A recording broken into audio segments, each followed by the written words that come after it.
Normal salads കഴിച്ചു മടുത്തെങ്കിൽ ഈ creamy yoghurt based vegetable salad ഒന്ന് ട്രൈ ചെയ്ത് നോക്കൂ.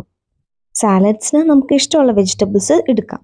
ഞാനിവിടെ ക്യാരറ്റ്, കുക്കുംബർ, ക്യാപ്സിക്കം, കുറച്ച് സ്വീറ്റ് കോൺ ഇതെല്ലാമാണ് എടുത്തിരിക്കുന്നത്. എല്ലാം ചെറുതായിട്ട് കട്ട് ചെയ്തതിന് ശേഷം നമുക്കൊരു ബൗളിലേക്ക് മാറ്റി കൊടുക്കാം. ഇതിൻ്റെ ക്വാണ്ടിറ്റിയൊക്കെ നിങ്ങളുടെ ഇഷ്ടത്തിനനുസരിച്ച് എടുക്കാവുന്നതാണ്. വെജിറ്റബിൾസിലേക്ക് കുറച്ച് ഉപ്പും കുരുമുളകും ഇട്ട് നന്നായിട്ടൊന്ന് മിക്സ് ചെയ്ത് കൊടുക്കാം. ഇനി ഈ വെജിറ്റബിൾസിലേക്ക് വേണ്ടിയിട്ടുള്ള സാലഡ് ഡ്രസ്സിങ് പ്രിപ്പയർ ചെയ്യാം. അതിന് വേണ്ടിയിട്ട് ഞാനിവിടെ ക്രാൻബെറിയുടെ നാച്ചുറൽ യോഗർട്ടാണ് എടുത്തിരിക്കുന്നത്. നിങ്ങളുടെ കയ്യിൽ അവൈലബിൾ ആയിട്ടുള്ള ഏത് യോഗർട്ട് വേണമെങ്കിലും എടുക്കാം. കട്ടകളൊക്കെ ഒന്ന് ഉടച്ചു കൊടുത്തതിന് ശേഷം അതിലേക്ക് ആവശ്യത്തിന് ഉപ്പ്, കുരുമുളക് പൊടി, പിന്നെ കുറച്ച് സ്പൈസി സാലഡ് ഡ്രസ്സിംഗ് ആണ് ഞാൻ എടുക്കുന്നത്. അതുകൊണ്ട് കുറച്ച് ചില്ലി ഫ്ലേക്സും മിൻസ്ഡ് ഗാർലിക്കും ആണ് എടുത്തിരിക്കുന്നത്. ഒരു 3 അല്ലി വെളുത്തുള്ളിയാണ് ഞാൻ എടുത്തിരിക്കുന്നത്. ഇൻഗ്രീഡിയൻസ് എല്ലാം ഡിസ്ക്രിപ്ഷനിൽ കൊടുത്തിരിക്കാം. സ്വീറ്റ്നെസ്സിന് വേണ്ടിയിട്ട് കുറച്ച് തേൻ നമുക്ക് ചേർത്ത് കൊടുക്കാം.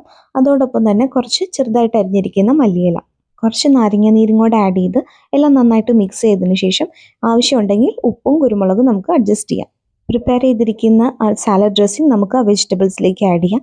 അതിനോടൊപ്പം തന്നെ ഈ ക്രീമി കൺസിസ്റ്റൻസിക്ക് വേണ്ടിയിട്ട് ഞാൻ കുറച്ച് മയണീസും കൂടെ ആഡ് ചെയ്യുന്നുണ്ട്. മയണീസ് ഓപ്ഷണലാണ്. എല്ലാം കൂടെ നന്നായിട്ട് മിക്സ് ചെയ്ത് കഴിഞ്ഞാൽ നമ്മുടെ സാലഡ് റെഡിയാണ്. എല്ലാവരും ട്രൈ ചെയ്ത് നോക്കൂ.